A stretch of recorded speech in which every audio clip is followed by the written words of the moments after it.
Hey guys, today I'm going to show you how to use the Weatherwash Varnish. Can you say hi, buddy? This is my little buddy. He's going to help me out today.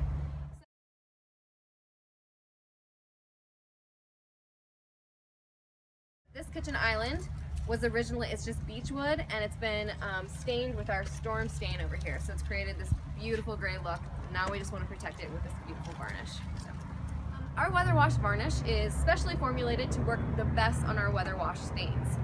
But it also works really great on raw wood or any other type of stain.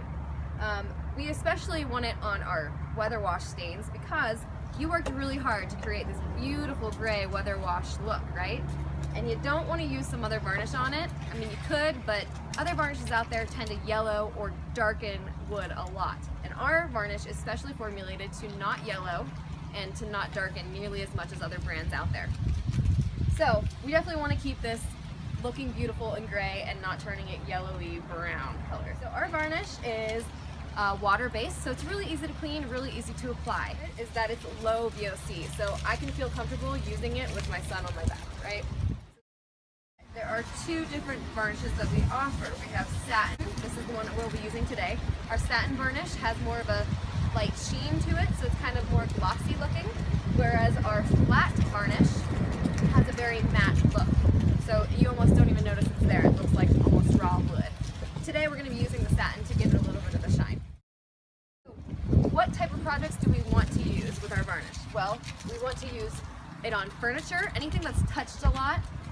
This is a kitchen island, and we definitely want varnish on this because if food and water are sitting on our wood a lot, that could compromise the beautiful color that we just created with our stain, and it also could just hurt the wood. So we want to protect the wood, protect the stain color, and use our varnish on this. So we want to use it on millwork, cabinetry, furniture, things like that. We also have a polyurethane.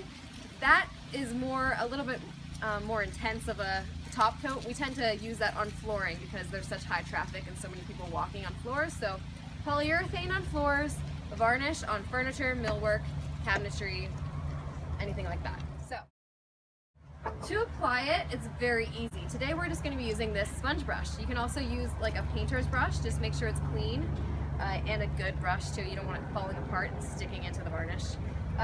Also, you can use a sprayer, but we don't really need to do that because this is such a small project. But if you were doing it on a wall or something bigger, a sprayer would be great.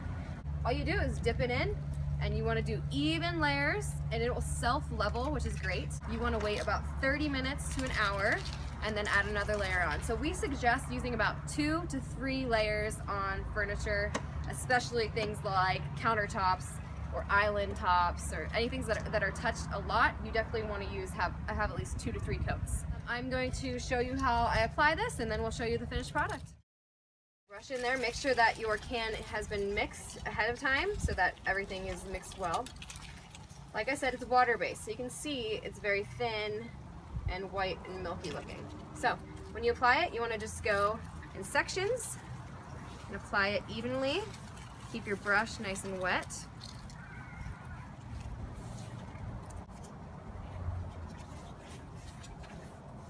Goes on super easily. Make sure you're getting, every part of the wood.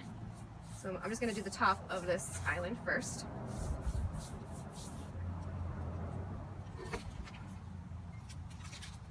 Like I said, you'll need about 2 to 3 coats, especially for countertops or islands or anything that's touched a lot like cabinetry. You want to protect that wood and that color as best you can. Also, the varnish will self-level, so it's nice and easy to use. You don't have to worry too much about making everything super, super even. One thing you do need to know is that as it's dry or as it's wet, you can see it almost looks purpley or maybe slightly blue. That will go away once it actually dries, so you don't have to worry about that. Once it totally dries, you won't notice that purple look will go away. It's just saturated right now and wet, so that's why it looks like this. Okay, I'm going to do the rest of this. I'll show you the finished product. But like I said, in between coats, you need to wait about 30 minutes to an hour to let each coat dry. You want about 2 to 3 coats for your projects.